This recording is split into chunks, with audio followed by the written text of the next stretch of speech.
जंगल में कड़ाके की बारिश हो रही थी। तब बूढ़ी दादी बारिश में भीगते हुए कांप रही थी। कितनी ठंड लग रही है मुझे। पता नहीं ये बारिश कब बंद होगी। बिजलियां कड़क रही थी और बारिश बरस रही थी। तभी एक चीता वहां आता है। क्या हुआ बूढ़ी दादी, इतनी बारिश में बाहर क्यों खड़ी हो? अरे भाई, मेरे घर के छत से पानी टपक रहा है, इसीलिए मैं घर के बाहर खड़ी हूँ। क्या अभी तक आपने अपने घर को नारियल के पत्तों से ढका नहीं है दादी? सारे जंगल वासियों ने अपने घरों को नारियल के पत्ते से ढक दिया है। नारियल के पत्तों से घर में पानी नहीं आता। इतना कहकर चीता वहाँ से चला जाता है।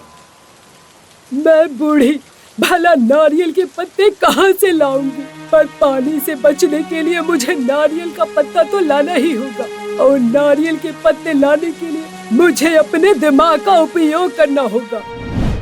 बूढ़ी दादी काफी चतुर थी। जो काम खुद न कर सके वो काम दादी किसी और से बड़ी आसानी से करवा लेती थी। वो सोचती हैं, जो काम स्मार्ट वर्क से हो जाए उसे हार्ड वर्क से करने की क्या जरूरत है? फिर बूढ़ी दादी ने एक आइडिया सोचकर जय और वीरू को अपने घर पर बुलाया। दादी, आपने हमें बुलाया? हाँ बच्चों, एक राज की बात बताने के लिए मैंने तुम्हें यहाँ बुलाया है। राज की बात? हाँ बेटी, अब मैं बूढ़ी हो चुकी हूँ। मरने से पहले मैं अपना खजाना तुम दोनों को देना चाहती हूँ।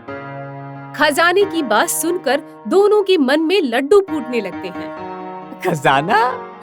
हाँ खजाना, और इसी वास्ते मैंने तुम लोगों को यहाँ बुलाया है। तो फिर जल्दी से बताओ दादी, खजाना कहाँ पर है? मगर खजाना देने से पहले मेरी एक शर्त है। हमें आपकी हर शर्त मंजूर है दादी।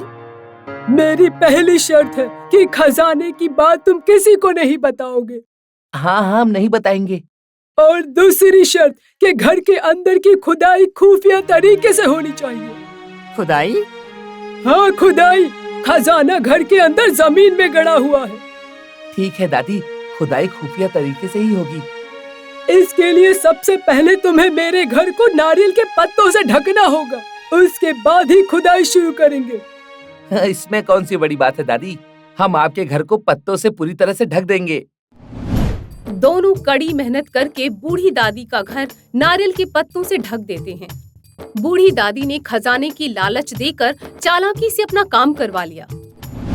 चलो दादी, अब जल्दी से खुदाई करके खजाना बाहर निकाल लेते हैं।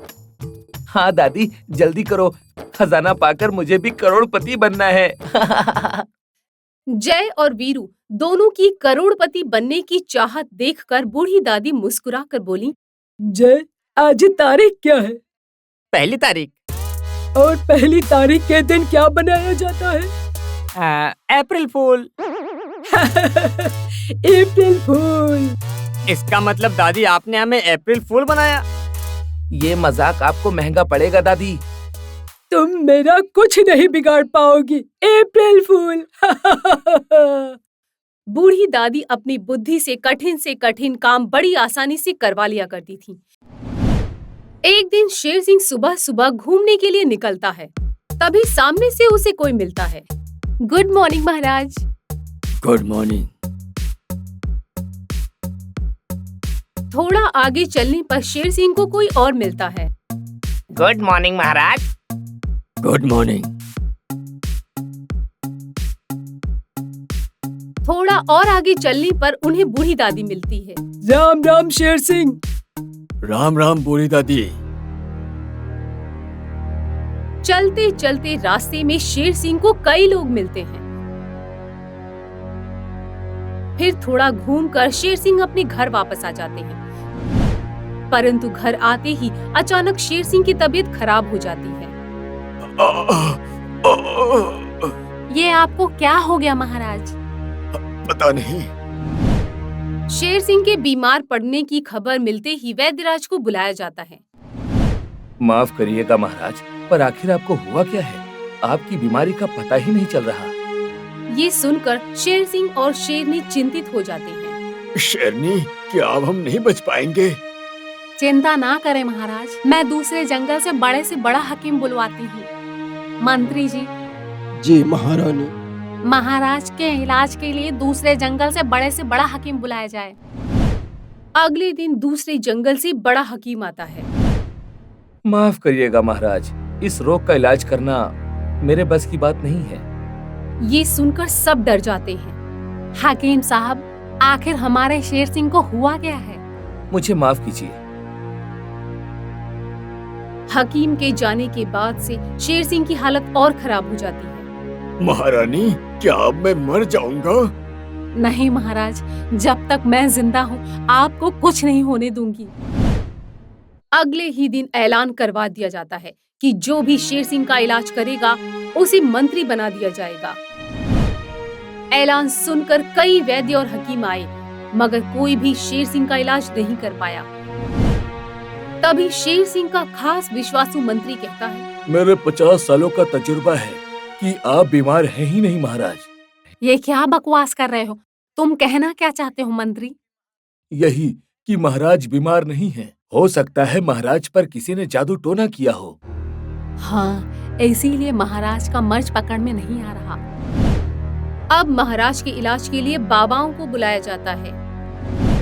ओम ह्रीं क्लीं चामुंडाय नमः। ओम ह्रीं क्लीं चामुंडाय नमः। बता, कहाँ की चुड़ैल है तू और यहाँ पर क्यों आई है? बता मुझे। शेरनी, इससे कह दो कि मुझे कोई चुड़ैल उड़ेल नहीं चिपकी है। सही से इलाज करना है तो करे, नहीं तो दफा हो जाए। फिर एक के बाद एक कई बाबा और फकीर आते हैं, लेकिन शेर सिंह का इलाज कोई नहीं कर पाता। ये बात जंगल में आग की तरह फैल जाती है। जय, बोल वीरू।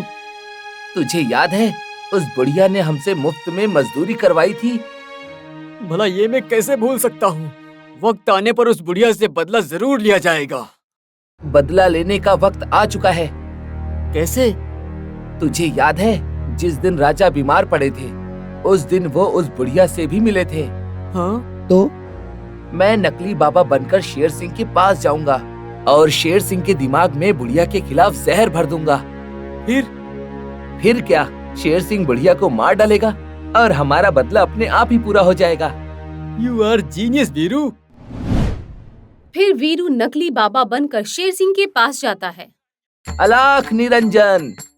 पधारिए बाबा, देखिए ना हमारे शेर सिंह को क्या हो गया। ओम ह्रीं क्लीं चामुंडाय विच्छे नमः। ओम ह्रीं क्लीं चामुंडाय विच्छे नमः। अच्छा, तो ये बात है। क्या बात है बाबा? शेर सिंह ना ही बीमार है और ना ही इन पर किसी ने जादू टोना किया है। तो फिर इन्हें क्या हुआ बाबा? इन पर किसी मनहूस का साया है। क्या मतलब? जिस दिन शेर सिंह बीमार पड़े, क्या उस दिन इन्होंने किसी खूसट बुढ़िया का मुंह देखा था? हाँ, एक बुढ़िया ने मुझसे राम राम कहा था।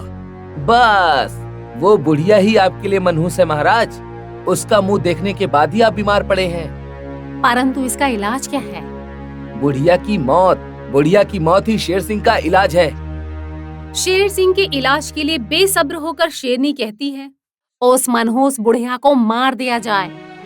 ठहरो, उस दिन मैं बहुत लोगों से मिला था। इसमें बुढ़िया ही मनहूस है, ऐसा तुम कैसे कह सकते हो? अब वो दरअसल जब तक पता नहीं चल जाता कि उस दिन मुझसे मिलने वालों में से कौन सबसे बड़ा मनहूस है, हम बुढ़िया को नहीं मारेंगे। बुढ़िया को नहीं मारेंगे तो आपका इलाज कैसे होगा राजन? अपनी जान बचाने के लिए हम किसी निर्दोष की जान नहीं ले सकते। तो फिर आपका इलाज कैसे होगा राजन? उस दिन मुझसे मिलने वालों में से कौन सबसे बड़ा मनहूस है, इसका पता भी तुम ही लगाओगे। अगर इसका पता लगाने में तुम नाकामयाब हुए तो सबसे पहले मैं तुम्हारी जान लूंगा। ये सुनकर बाबा के भेष में आया वीरू टेंशन में आ जाता है। जब तक बाबा पता न कर ले कि कौन सबसे बड़ा मनहूस है, तब तक बाबा को काल कोठरी में कैद कर लिया जाए। मुझे आपकी आज्ञा मंजूर है महाराज, परंतु इसके बदले मुझे किसी से मिलने की अनुमति दी जाए। शेर सिंह के द्वारा वीरू बाबा को किसी से मिलने की अनुमति मिल जाती है। आधी रात के वक्त वीरू बाबा अपने परम मित्र जय को बुलवाते हैं। तूने मुझे यहाँ क्यों बुलाया है वीरू? यार, मैं बुढ़िया को फंसाते फंसाते खुद ही फंस गया हूँ। फिर वीरू जय को सारी बात बताता है। मुझे बचा ले यार, वरना ये शेर सिंह मुझे मार देगा। यार, तूने बुढ़िया को फंसाने के लिए ये सब किया, पर मुझे तो ऐसा लगता है कि अब वो चालाक बुढ़िया ही तेरी जान बचा सकती है। पर क्या वो मेरी मदद करेगी? ये तू मुझ पर छोड़ दे। अपने दोस्त वीरू की जान बचाने के लिए जय चतुर बुढ़िया के पास जाता है। बूढ़ी दादी, मुझे आपकी मदद चाहिए। क्या आप मेरी मदद करोगी? हाँ, कहो बेटे, मैं तुम्हारी क्या मदद कर सकती हूँ? फिर जय बूढ़ी दादी को सारी बात बताता है। अच्छा, तो उस दिन सबसे बड़ा मनहूस कौन था, ये शेर सिंह को बताना है। हाँ दादी। फिर तो तुम्हारा काम हो गया। मुझे शेर सिंह के पास ले चलो। जय बूढ़ी दादी को लेकर शेर सिंह के पास आता है। महाराज शेर सिंह की जय हो। तुम यहाँ क्यों आई हो बुढ़िया? उस दिन आपको मिलने वालों में से कौन सबसे बड़ा मनहूस है, ये आपको बताकर मैं आपकी जान बचाने आई हूँ महाराज। तो बताओ बुढ़िया, उस दिन सबसे बड़ा मनहूस कौन था जिस कारण मैं बीमार हो गया? शेर सिंह का सवाल सुनकर चतुर बुढ़िया बोली, गुस्ताखी माफ महाराज, परंतु उस दिन आपको मिलने वालों में से आप ही सबसे बड़े मनहूस हो। ये सुनकर सब दंग रह जाते हैं। ये क्या बकवास कर रही है बुढ़िया? इस बात का तुम्हारे पास कोई सबूत है कि हम ही बड़े मनहूस हैं? हाँ महाराज, उस दिन आपने मेरा मुंह देखा था, इसलिए आप बीमार हो गए थे। ये बात सच है ना? हाँ। मेरा मुंह देखने के बाद आप बीमार पड़ गए, लेकिन आपका मुंह देखने के बाद मुझे मृत्यु दंड की सजा मिलने वाली है। तुम मुझसे बड़े मनहूस हो, आप ही हुए ना महाराज? चतुर बूढ़ी की बात सुनकर सब सन्न रह जाते हैं और शेर सिंह खुश हो जाता है। वाह वाह बूढ़ी दादी, तुम्हारे बारे में मैंने जितना कुछ सुना था उतना कम था। तुम वाकई में चतुर बूढ़ी दादी हो। शेर सिंह की बात सुनकर सब सोच में पड़ जाते हैं।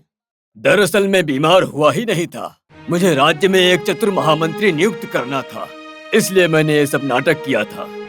तो क्या आप मुझे नहीं मारोगे? नहीं, तुम्हारी वजह से ही मुझे बूढ़ी दादी के रूप में एक चतुर महामंत्री मिला है। बूढ़ी दादी, क्या आप मेरी महामंत्री बनोगी? ये सुनकर सब हंस पड़ते हैं। फिर बूढ़ी दादी शेर सिंह के कंधे से कंधा मिलाकर सबकी सेवा करने लगती है। आपको हमारा ये वीडियो पसंद आया हो तो प्लीज हमारे चैनल को सब्सक्राइब कीजिए और हाँ, वीडियो को लाइक और शेयर करना मत भूलना। धन्यवाद।